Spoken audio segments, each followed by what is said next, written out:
Perkenalkan, nama saya Niwayan Riyandini dengan NIM 2021014004027. Perkenalkan, saya Fani Putri Suryawati, NIM 20210140028. Sesi pemaparan materi, Next Steps and the New Imperative. Kami tujuh akan mempresentasikan hasil penelitian kami tentang Becoming Talent Supporter Organization. 5 prinsip talent supporter organization. Yang pertama, pimpinan eksekutif menciptakan visi keterlibatan pimpinan yang kuat dalam manajemen talenta menjadi relevan untuk menciptakan organisasi yang didukung talenta. Pemimpin yang harus menunjukkan kepada seluruh organisasi mereka bahwa mereka berada di puncak agenda pribadi mereka. Kemudian mereka haruslah menciptakan pola pikir bakat dalam organisasi yang menjiwai nilai-nilai yang berkaitan dengan orang-orang dan memberi mereka makna dan arahan. Baik, yang kedua adalah mengembangkan strategi dari sumber daya manusia. Pemimpin harus menunjukkan pemahaman tentang komponen kunci dari strategi mereka yang bergantung pada pengembangan dan penggunaan bakat untuk mendapatkan keunggulan kompetitif yang berkelanjutan.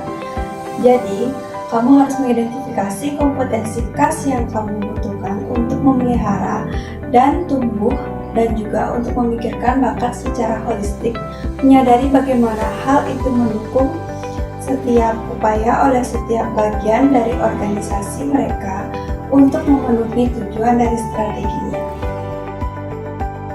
Baik, di sini saya akan menjelaskan tentang materi mengukur nilai bakat. Karena proporsi yang tinggi dari total nilai bisnis sekarang diwakili oleh modal manusia dan pengetahuan. Organisasi membutuhkan pengukuran yang lebih komprehensif dan kuat untuk membuat penilaian yang baik atas investasi berkelanjutan dalam bakat dan kemampuan.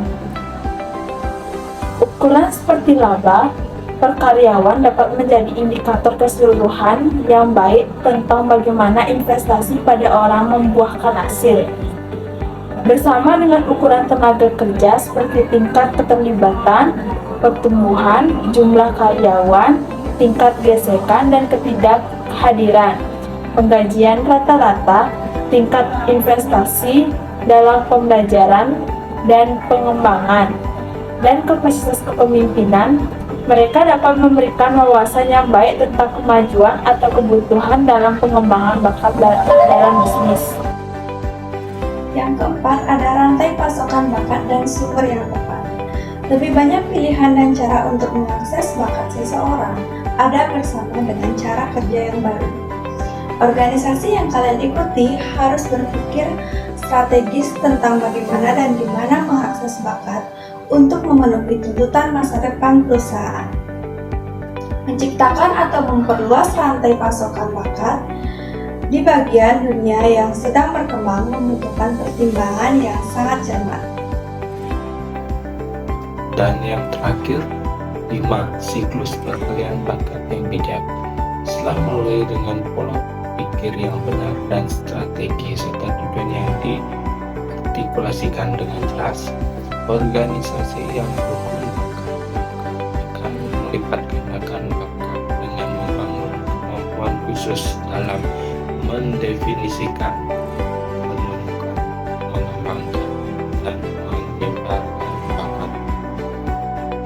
Jadi, pada presentasi kali ini dapat disimpulkan bahwa bakat adalah kemampuan dalam mengidentifikasi dan mengartikulasikan kebutuhan bakat kritis organisasi untuk setiap bidang bisnis, khususnya untuk tenaga kerja yang sangat penting. Struktur dari bab ini yaitu sederhana. Kita mulai dengan menggambar bersama di satu tempat tindakan kunci yang diperlukan untuk membangun organisasi yang didukung bakat. Tidak ada formula sederhana untuk menjadi organisasi yang didukung bakat, tetapi bakat adalah satu-satunya kekuatan terpenting yang menciptakan, yaitu kepemimpinan eksekutif, menciptakan visi, mengembangkan strategi sumber daya manusia, mengukur nilai bakat, rantai pasokan bakat, dan sumber yang tepat atau siklus perkalian bakat yang bijak.